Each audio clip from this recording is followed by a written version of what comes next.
Be rat here. You know what day it is. Time to get fucked up with grain to glass, okay? What are we talking about today? Chillin'. Serious chillin'. No, not that kind of chillin', like chillin' your wort, okay? You're at the end of the boil. You got to go to the fermenter and add the yeast because you're not going to make beer otherwise, well, problem. Boiling wort, instant death.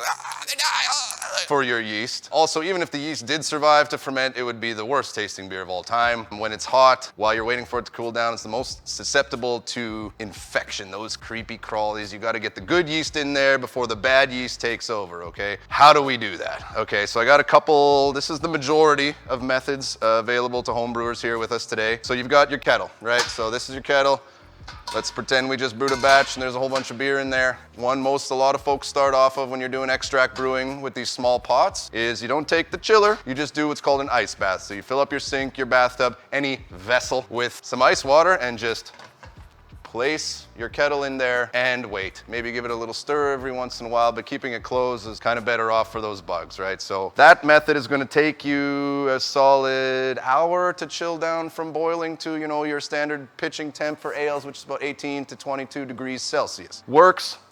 Takes a long time. You're kind of just waiting. Also, again, the longer you wait, the more infection is likely. So next step up, we've got what we call our immersion chiller. So here I've got two stainless steel immersion chillers. We've got a 25-foot and a 50-foot. These are stainless. They also come in copper in this size. If you want to know the big difference between copper and stainless and the various different types of chillers, Paul's going to do a shootout video between them all on our YouTube channel coming up in a few weeks, so watch for that. So these guys right now, so basically all you do, the reason they're called immersion chillers is, again, pretend we got beer in here. You just place that sucker right in the pot, and then you've got cold water in with this guy and hot water out with the silicone hose, and that just recirculates back to your sink, and away you go. That's gonna take, the 25 will take 25 to 30 minutes. The 50 will take a little bit less than that. That's immersion chiller. So that's basically up. You might be able to see up there the copper ones. Same exact design, made of copper, okay? Nothing too different there.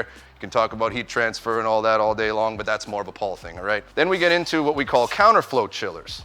And here we have two options. This is the tubing kind of counterflow chiller. So basically it looks like there's only one tube in there, but there's not, there's two. So one is nested inside the other.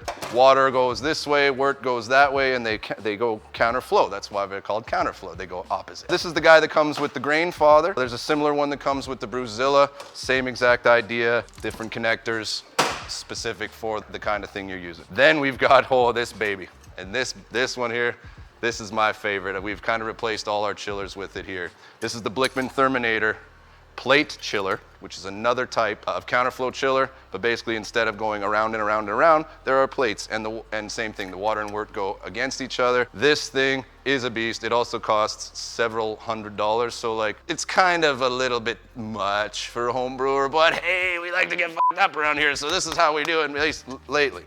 Another thing you need to know, these guys here, the immersion as well as the ice bath, all you need is water. That's it, a water source to run through. With these guys with counterflow, you need a water source and you need a pump. So your Brewzilla, your Grain Fathers, all that kind of stuff, they have a built-in pump, just hooks up to there, and Bob's your uncle. Now, this guy needs a pump, pretty serious pump. We hooked it up to the G70 the other day, it worked, but if you have any other kind of stuff, like say just a kettle, you need some kind of pump, like a chugger pump or some of those other pumps available online. There's some cheap stuff from China, that kind of stuff that's a little more homebrewy, or you can spend, $300 on a chugger, which we totally did. That's pretty much it. The immersions tend to go a lot more for homebrewers, but the counterflows are a little fancier. There's pros and cons for them all. You want to know all that stuff? You want to know everything?